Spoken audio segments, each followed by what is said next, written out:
Alright, so dito na tayo sa Numazu part na sa Shizuoka. So 2 hours pa pag makarating sa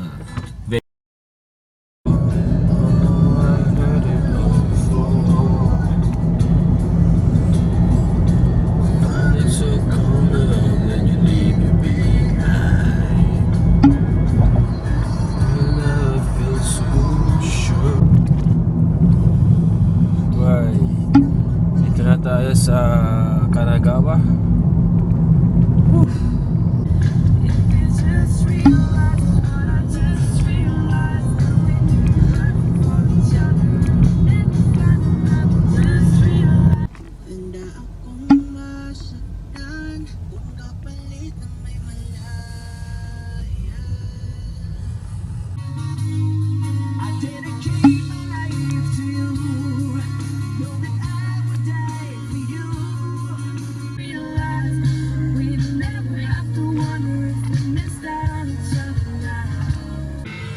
Alright, so traffic, grabe. Whew.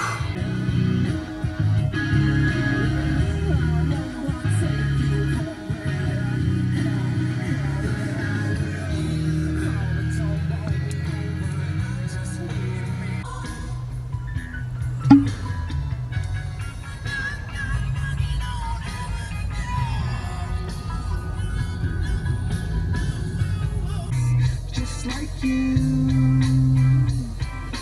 almost shocking in anything I ever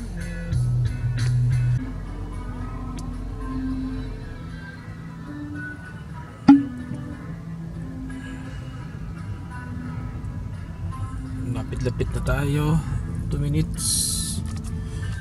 Pero mukhang busy road siya. So parang hirap din kagad makahanap ng parking.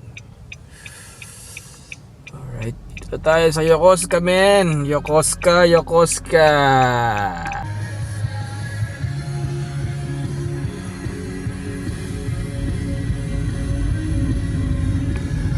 Family Mart, nakita ko na. Dito tayo mag-right.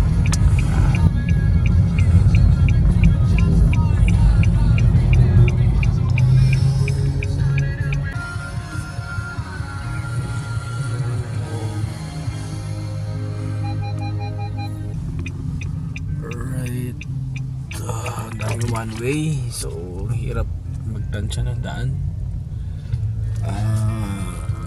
Konti na lang eh, pero hindi talaga alam kung nasan. Hirap magtansya ng daan. Kita ko na yung logo niya, yun oh. Envar.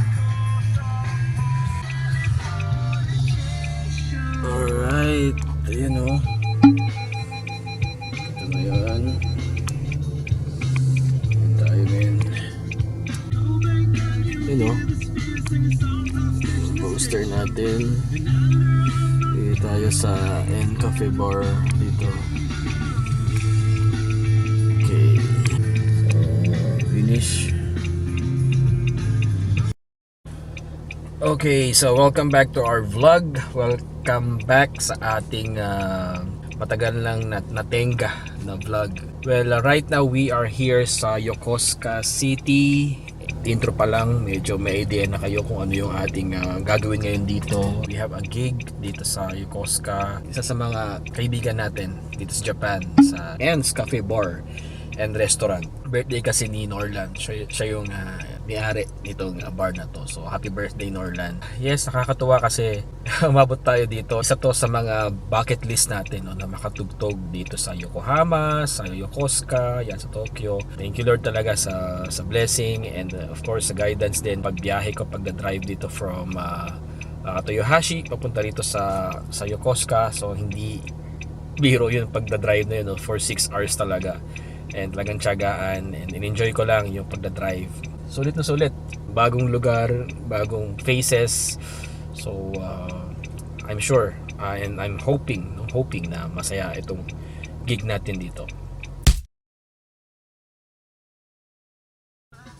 Okay, so kakatapos lang ng ang aking oras dito sa Yokosuka. So natapos yung gig ng around 3 o'clock ng daling araw, and si Norla nagyaya lang ng konti, no, para kumain sa isang place. So Liquid, pangalan niya Liquid, no? Isang bar din siya.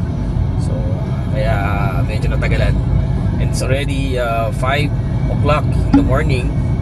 So kailangan kong habulin yung ating schedule para sa ating kay Kyrie and Kenzo. So meron silang presentation ngayon, so kailangan natin habulin yung oras.